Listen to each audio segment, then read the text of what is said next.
सभी, स्वागत है आपका हमारे channel biology lover 02।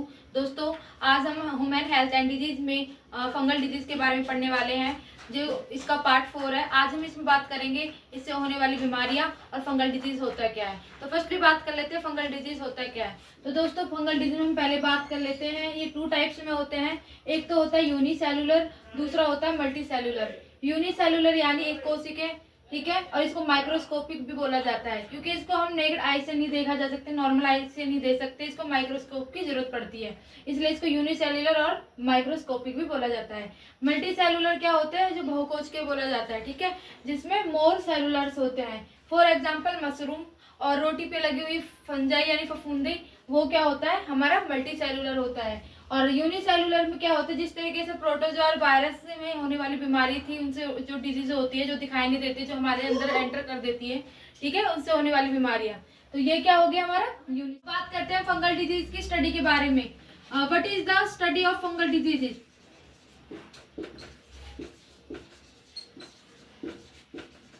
Study of fungal disease. Fungal disease की स्टडी को क्या बोला जाता है, क्या है इसको बोला जाता है माइकोलॉजी। स्टडी ऑफ फंगस को क्या बोला जाता है, माइकोलॉजी, ठीक है। ये क्या हो गया हमारा फंगस डिजीज का स्टडी। अब बात करते हैं, एक कंफ्यूज भी होती है, जैसे कि मायोलॉजी भी आ जाता है, ठीक है, और ये माइकोलॉजी है।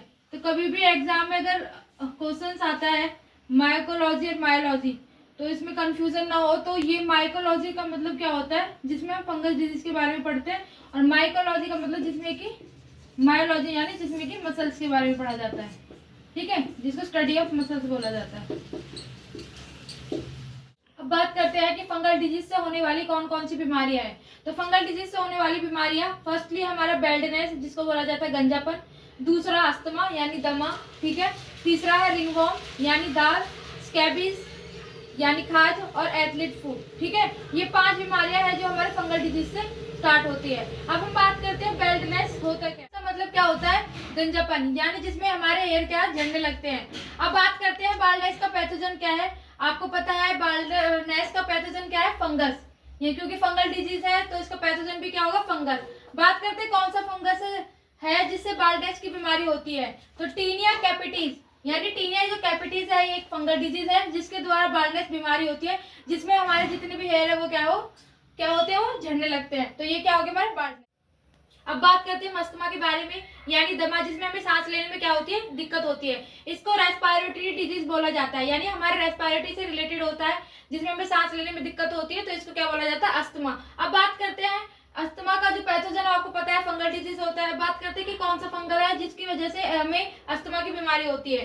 तो कौन सी क्या है फंजस है, तो वो है एस्परजिलस फ्यूमिगेटस, ठीक है, एस्परजिलस फ्यूमिगेटस, जिसके थ्रू क्या होता है, हमें अस्थमा की बीमारी होती है। फॉर एग्जांपल, जब एस्परजिलस हमारे बॉडी के अंदर जाता है, यानी हमारे ट्रैक यानी श्वसन तंत्र से होते हुए जाता है, तो वो क्या करता है, इस तरीके से वो एक जाल सा बना देता है, ठीक है। ट्रैकिया है, ये हमारा ट्रैकिया हो गया, एस्परजिलस फ्यूमिगेटस अंदर आया तो उन्होंने इस तरीके से जाल बना दिया, जिससे क्या होता है, सांस लेने में दिक्कत होती है, सांस फूलता है। तो क्या है, फिर डॉक्टर इनहेलर बताते हैं। जब इनहेलर लेता है पेशेंट, ठीक है, तो ये क्या हो जाता है, इससे ये सारा क्या होता है, क्लीन हो जाता है, यानी साफ हो जाता है, जिससे सांस लेने में दिक्कत नहीं होती है। तो ये हो गया हमारा अस्थमा, ठीक है। अब बात करते हैं हम रिंगवॉर्म के बारे में, यानी रिंगवॉर्म का मतलब क्या होता है, दाद, ठीक है, यानी जो दाद होता है मोस्टली कैसे होता है, जब हमारे स्किन का कोई पार्ट मॉइस्चर रहता है या स्वेट आता है, तो उसी जगह क्या होता है, ये दाद यानी रिंगवॉर्म अपनी जगह बनाती है, तो जिसको फंगल डिजीज बोला जाता है, ठीक है।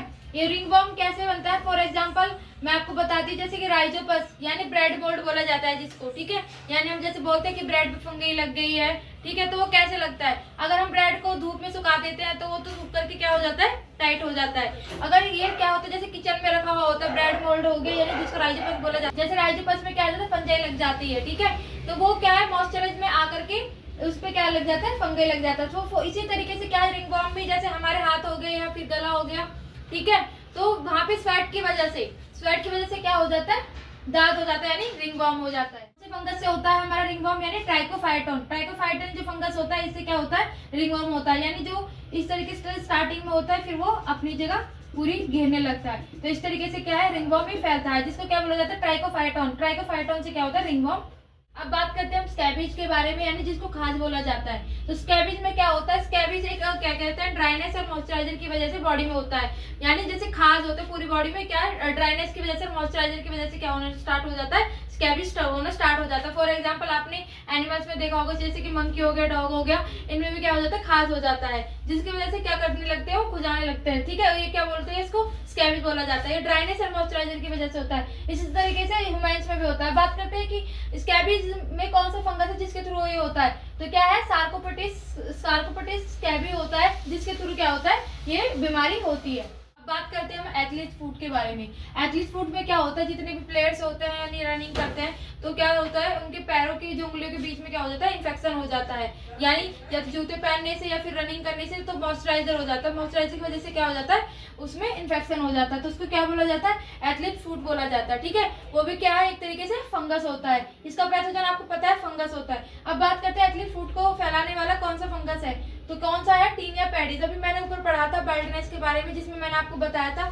जिसमें क्या हमारे हेयर झड़ने लगते हैं, जिसमें कौन सा फंगस था, टीनिया कैपिटिस। तो टीनिया कैपिटिस और टीनिया पेडिस में क्या स्पीशीज का डिफरेंस है, तो टीनिया पेडिस क्या हो गया, एथलीट फुट का है, और टीनिया कैपिटिस किसका है, हमारा बाल्डनेस का। तो ये हो गया हमारा एथलीट फुट।